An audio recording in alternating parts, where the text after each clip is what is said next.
Have you ever stopped to think about the incredible journey of Netflix?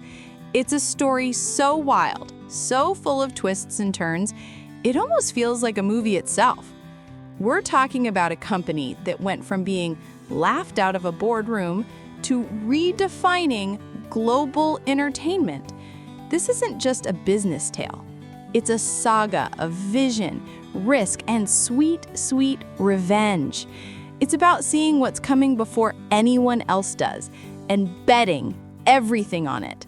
Netflix didn't just change how we watch, it changed how we live, how we talk, and even how we think about storytelling itself. The Mailbox Dream. Our story begins with frustration.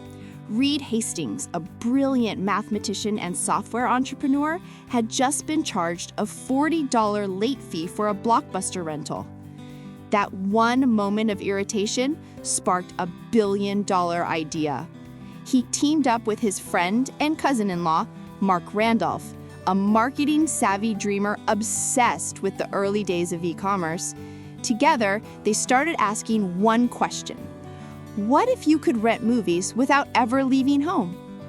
In 1997, Netflix was born, a DVD by mail service built on simplicity. No late fees, no driving to the store, no rewinding tapes. Just movies delivered straight to your mailbox. But success didn't come easy. The internet was still new. People didn't trust online payments. DVD players were expensive. And investors? They weren't convinced. The founders experimented endlessly with pricing, packaging, marketing, anything to make it stick. Through all the uncertainty, one thing kept them going: a belief that convenience and choice would one day beat tradition. Blockbuster's mistake. By the early 2000s, Netflix had proven its model worked. They had loyal customers, growing revenue, and a fresh idea: a flat monthly fee for unlimited rentals. No due dates, no penalties. It was revolutionary. But Netflix was still tiny, and Reed Hastings made a bold move. He offered to sell the company to Blockbuster for $50 million. John Antioco, Blockbuster's CEO, laughed him out of the room. To him, Netflix was just a quirky online service that could never compete with 9,000 physical stores. That meeting became legendary because Blockbuster's rejection became Netflix's motivation. The dot-com crash soon hit, wiping out thousands of startups. Netflix barely survived. They laid off staff, tightened budgets, and focused entirely on perfecting their subscription model. And slowly, something magical happened. Their customer base exploded. People loved the freedom, the no-pressure experience. Netflix had become not just a service, but a movement against late fees and corporate boredom. While Blockbuster was doubling down on store expansion, Netflix was quietly rewriting the rules of entertainment. The streaming revolution. Reed Hastings had always been one step ahead. Even while mailing DVDs, he was thinking about the next frontier: streaming.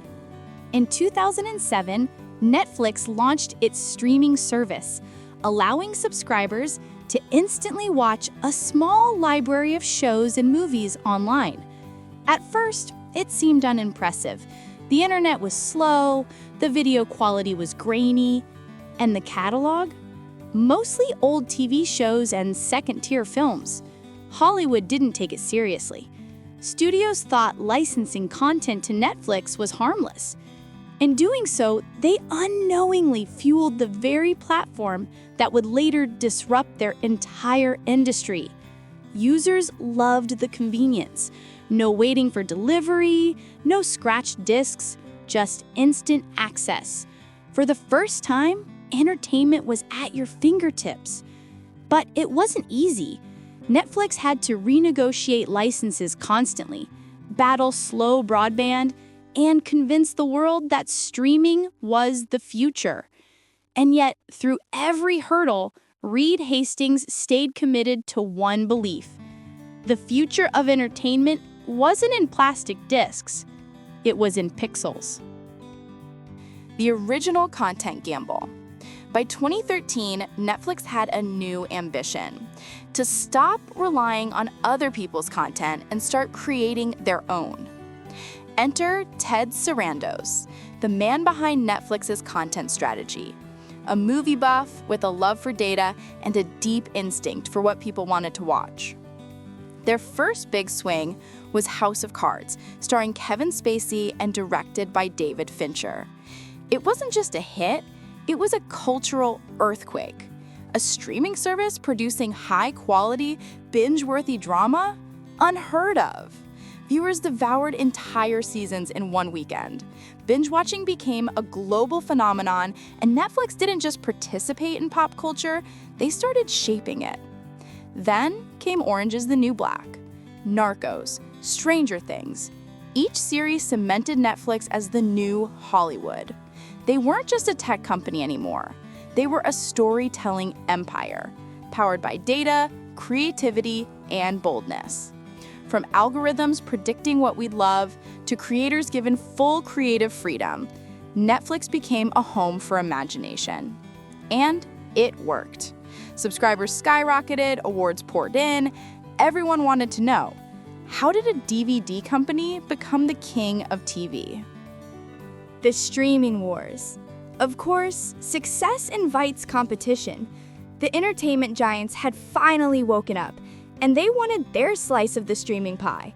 Disney launched Disney Plus, bringing with it the Marvel Universe, Star Wars, and Pixar. Apple entered the scene with Apple TV Plus. HBO, Amazon, Paramount. Suddenly, the market was flooded. The world called it the streaming wars. Netflix fought back by going global. They invested billions in local storytelling, from Money Heist in Spain to Squid Game in South Korea. Stories that transcended borders, languages, and cultures. And then came 2020. The pandemic hit. The world shut down, and everyone stayed home. Netflix became the ultimate escape. Subscriptions soared, stock prices exploded. But when the world reopened, reality hit hard. Growth slowed, competition intensified, costs climbed. For the first time, Netflix faced real pressure. They had built the future, but now they had to defend it. Reinvention again. In true Netflix fashion, they didn't panic. They pivoted. They introduced a lower-priced, ad-supported plan to attract new users. They cracked down on password sharing, turning outrage into increased subscriptions. And they started exploring new frontiers, live events, interactive shows, even mobile games. Netflix isn't just about what we watch anymore. It's about how we experience stories across screens, genres, and even countries. They've proven something powerful. Reinvention isn't a phase, it's a mindset.